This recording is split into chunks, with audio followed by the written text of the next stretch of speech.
कोई शेर पढ़ता है मौलाना तो उठाकर उसको जेल में डाल दिया जाता है। मैं पूछना चाहता हूं गुजरात की सरकार से कि तुमने एक मौलाना को पकड़कर मुंबई से पकड़कर गुजरात लेकर गए, मगर वही गुजरात में कई ऐसे वीडियो हैं जहां पर ये जालिम लोग वीडियो में आकर कहते हैं कि मसदुद्दीन ओवैसी को गोली मार देंगे, इसकी जबान को काट लेंगे, इसकी सर को काट देंगे, मगर उनको कोई हाथ नहीं लगाया जाता। मगर कोई एक शेर पढ़ देता है तो उस अशार के गलत माने निकालकर मुंबई से मौलाना को लेकर चले जाते हैं। 3-3 मुकदमे उन पर बुक कर दिए जाते हैं। मगर हम बीजेपी के लोगों से कहना चाह रहे हैं, तुम क्या कर सकते? तुम सिर्फ जानी तो ले सकते हो ना, तुम जानी तो ले सकते हो और क्या कर सकते हो? अगर मेरे मुकद्दर में जो लिखा अल्लाह ने लिख दिया वो तो पूरा होकर रहेगा, मगर जब तक हम जिंदा रहेंगे हम बातिल को बातिल कहेंगे, हम बातिल से समझौता नहीं करेंगे, हम बातिल को खुश करने के लिए अपनी पॉलिसी को लचकदार नहीं बनाएंगे। हमारा काम यह है मेरे अजीज दोस्तों और बुजुर्गों कि हम हक को कामयाब करें, और हक की कामयाबी का राज आपका इत्तेहाद है। याद रखिए, कब तक आप सेकुलरिज्म के नाम पर ठगे जाएंगे? कब तक आप सेकुलरिज्म के नाम पर इनको वोट देंगे और वो बीजेपी को बिहार में सत्ता देंगे? मैंने 2015 में भी कहा था तुमसे, मगर तुमने मेरी बात का यकीन नहीं किया। मैंने 2019-20 में भी कहा था, मगर आपने मेरी बात को नहीं समझा। कम से कम अब तो समझ जाओ। याद रखो, तुम अपने मुकद्दर के फैसले कर सकते हो। तुम में इतनी ताकत है कि मुस्तकबिल में तुम्हारे हक में जो फैसले लिए जाएंगे तुम खुद उसको कर सकोगे।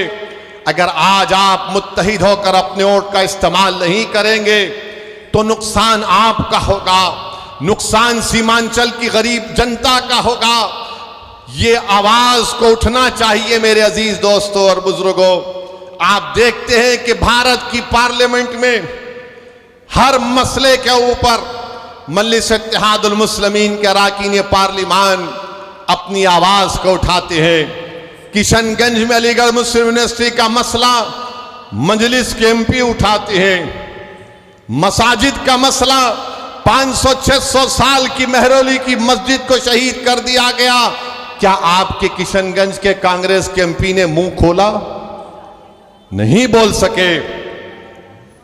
किसने बोला? मजलिस इत्तेहादुल मुस्लिमीन ने उसकी आवाज उठाई। आप देखते हैं बिल्किस बानो का मसला हुआ, किसने पार्लियामेंट में उसका मसला उठाया? मजलिस ने उसको आवाज उठाई इंसाफ के लिए। तो मेरे अजीज दोस्तों और बुजुर्गों, मेरी आपसे सिर्फ यही अपील है कि आने वाले लोकसभा के चुनाव में आप मुत्तहदा तौर पर एक अच्छा फैसला लीजिए। हम भी नहीं चाहते कि बिहार में बीजेपी और नीतीश कुमार के एमपी कामयाब हो जाएं। हम तो शुरू से कोशिश कर रहे हैं रोकने की, मगर जो लोग आपका वोट लेकर मोदी के गोद में बैठकर चाय पीती है, कभी आप इनसे भी तो पूछो कि तुमने हमारा वोट लेकर तुमने कैसे बीजेपी को सत्ता दे दी बिहार में। मेरे अजीज दोस्तों और बुजुर्गों, आप देख रहे हैं कि कैसे किस तरीके से कभी हमारी मसाजिद को निशाना बनाया जाता है, कभी शरीयत ने मदाखलत की बात की जाती है। उत्तराखंड में यूनिफॉर्म सिविल कोड का एक नाम से एक बिल ला लिया गया, वो यूनिफॉर्म तो है ही नहीं।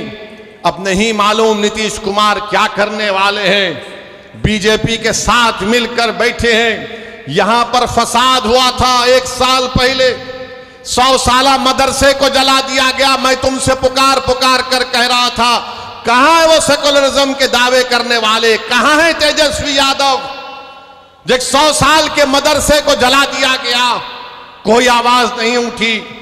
एक 12 साल के बच्चे को सीवान में पकड़कर उसको 8 दिन जेल में डाल दिया गया, किसी ने आवाज नहीं उठाई। मैं कह रहा था, पुकार रहा